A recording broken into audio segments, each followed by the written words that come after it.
வணக்கம்.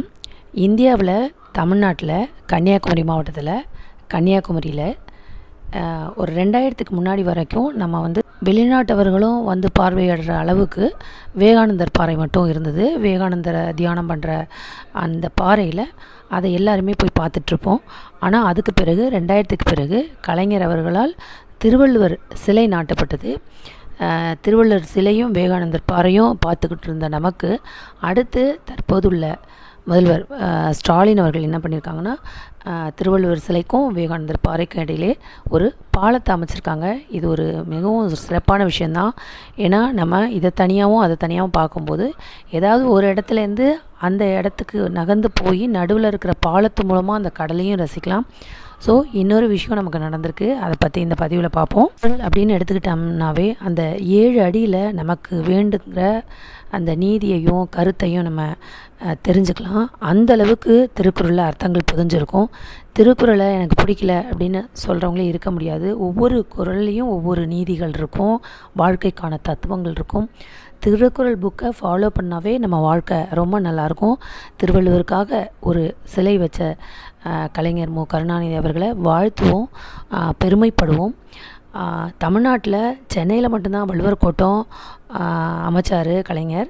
அதன் பிறகு தமிழ்நாடு அரசோட சார்பில் திருவள்ளுவர் ஆண்டு கணக்கை நடைமுறைப்படுத்தி குமரிமுனையில் உள்ள பாறையில் திருக்குறளில் உள்ள அதிகாரங்களை குறிக்கிற வகையில் 130 அடி உயரத்திற்கான சிலையை நிறுவி அதை புது ஆண்டான 1/1/2000 அன்னைக்கு வண்ண விளக்கொலியில் அந்த வள்ளுவர் அப்படியே மின்னுற வகையில் வள்ளுவருக்கு சிலை அன்னைக்கு திறக்கப்பட்டுச்சு.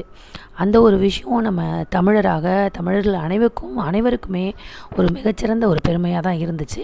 அடுத்து பார்த்தோம்னா 2004ஆம் ஆண்டில் டிசம்பர் 26ஆம் தேதி சுனாமி பேரலையால் இந்தோனேஷியாவில் ஆரம்பித்த அந்த சுனாமி தமிழ்நாட்டிலேருந்து வேதாரண்யம் வரைக்கும் அத்தனை கடற்கரை வரைக்கும் அந்த அதிர்வு இருந்தது.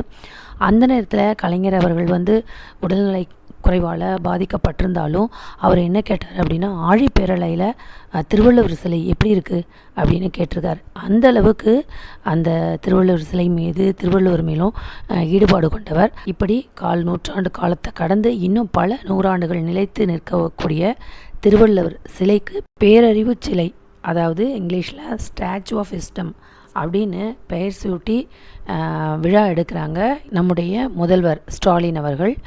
அடுத்து அந்த பேரறிவு சிலையோட வெள்ளி விழா கன்னியாகுமரியில் இப்போது டிசம்பர் 30, 31, ஜனவரி 1 ஆகிய 3 நாள்களில் சிறப்பாக நடைபெறதுக்கு இந்த வெள்ளி விழாவோட அடையாளமாக தான் வள்ளுவர் சிலை அமைந்துள்ள பாறைக்கும் விவேகானந்தர் மண்டபம் அமைந்துள்ள பாறைக்கும் இடையே இந்தியாவிலேயே முதன்முறையாக அமைக்கப்பட்டுள்ள கண்ணாடி இழைப்பாலத்தை திறக்க இருக்கேன் அப்படின்னு சொல்லியிருக்காரு. திருவள்ளுவர் சிலை ஆழிப்பேரலையை எதிர்கொண்டு நிற்பது போல தமிழ்நாடும் பல தடைகளை தகர்த்து கண்டிப்பாக முன்னேறும் அப்படின்னு சொல்லி இந்த 2025 தமிழ்நாட்டு மக்களுக்கு புத்தாண்டு வாழ்த்துக்களையும் சொல்லியிருக்காரு முதல்வர் ஸ்டாலின் அவர்கள். இதுவரைக்கும் விவேகானந்தர் பாறை, திருவள்ளுவர் சிலை மட்டும் பார்த்துருந்தோம்.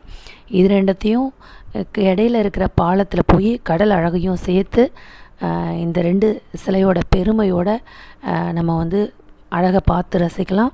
இந்த விஷயம் யாராருக்கெல்லாம் பிடிச்சிருக்கோ கமெண்டில் சொல்லுங்கள். நன்றி.